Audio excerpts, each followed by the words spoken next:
I think a lot of guitar players, as they get better and better nowadays, as your technique increases, you definitely get to the point where you start to appreciate Les Paul. Because as far as a technician goes, he was just one of the best.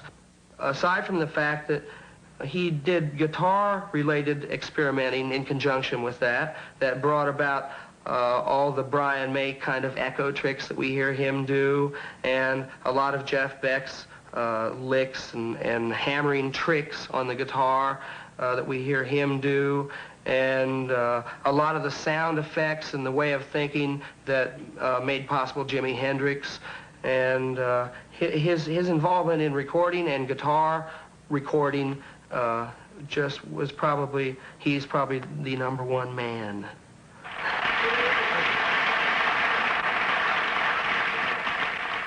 Even though I retired in 1964, I retired, hung the guitar up until 3 years ago when I got talked into coming back playing again. And I was very...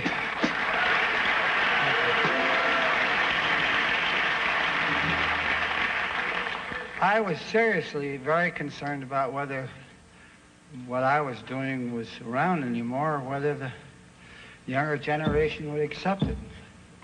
So I says, let me go out and try something at a college first or a high school and see just what the reaction is. If they boo me away, I says, then I'll just go right back into hiding. And if they like me, why, I'll go play some more.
The automobile accident, the doctor said, you know, Les, everything you got is broken.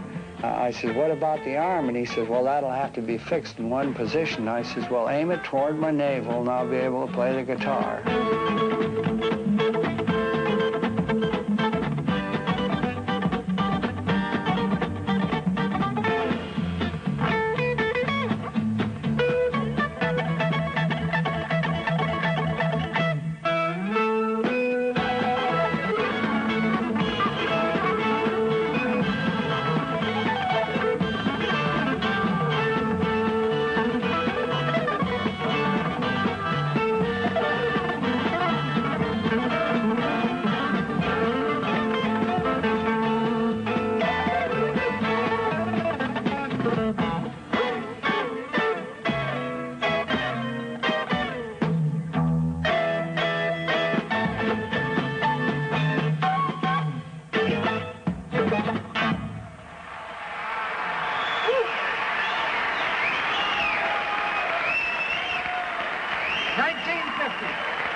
Anybody that has a question they'd like to ask me for the next few minutes, I'd be glad to answer them for you.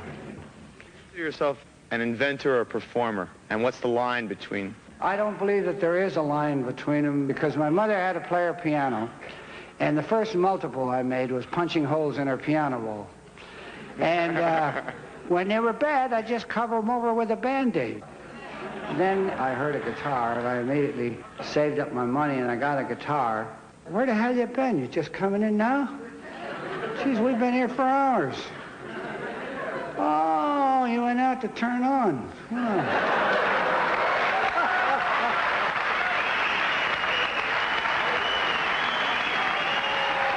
Well, then it wasn't loud enough when I sang and played out in the open and in concert halls, which were usually band concerts outside.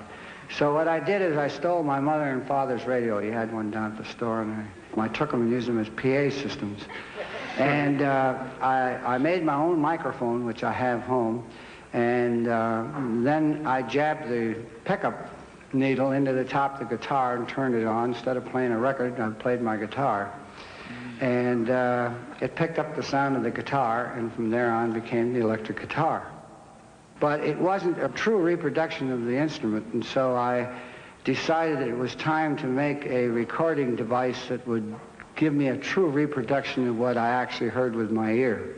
That led me into electronics very heavily, and the inventions came, all were necessities that I had a craving for, that I heard in my mind, but I couldn't go to anybody and talk about it, because how do you talk about something in your head? I prefer the control that he brought to recording. Up until he really started experimenting with recording techniques, the only way you could record was with several mics live onto 2 tracks of tape, and the entire session had to be balanced accordingly. If horns were used and they were louder than the bass player, for instance, well, that meant you put the horns farther away from the mic than the bass player. And after the record was done, if that balance wasn't quite right, there was nothing at all that could be done to alter it, except very, very, minutely.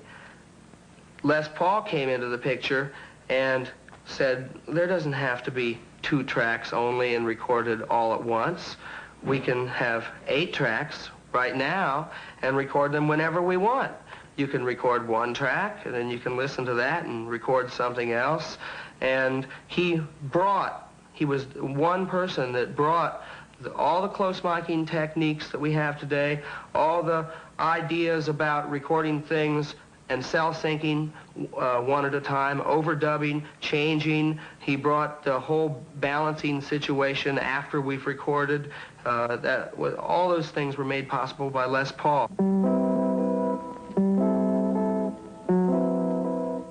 Bing Crosby asked me one day if I'd record a song called It's Been a Long, Long Time with Him. Kiss me once, then kiss me twice, then kiss me once again. It's been a long, long time. And they make 2 copies on wax. One is the master, and one of them is the playback, and it's ruined. And Bing says, sounds fine to me. And he says, Les, what do you think? And I said, I don't like it. And so Bing says, it's good, pass it. And we're in the car, and Bing says, what's wrong with that record? And I says, oh, it's technical, Bing. I says, but there's a lot of things that I desire that are not there. He says, you ought to build your own studio. And so we drove down Hollywood, Sunset Boulevard, looking for a place to build a studio. And I says, Bing, hold it. I don't want to build a studio. I said, I just want to play the guitar. I'm not interested in recording studios and being tied down. But when I got home, my buddies asked me how'd it go with Bing, and I told them it was okay. And Bing had mentioned that I ought to build my own studio. And one of my friends says to me, well, why don't you do it? And I says, well, I don't want to be. Well, he says, you can do it right here in the garage. You wheel the CAD out. I had an old clunker CAD. He says, you pull the CAD out. He says, we board it up. We didn't know anything about permits. We didn't know about fire hazards or nothing. I remember for the first year, we used to go through the window to get into the studio. We didn't even have a door for it. I get the MGM people, and the violinist would look and he'd say, I'm not going to step through no window and go in that cracker box. I just come from MGM with the finest studio in the world. They'd say, well, wait till you hear what Les has got here. When you bought the microphone years ago, it said that you should never be any closer than a yard from the microphone. So everybody abided by the rules. Well, I didn't know about the rules, and I could care less, and moved him right in close. And I found this tremendous sound that came out by putting your mouth right up to the microphone.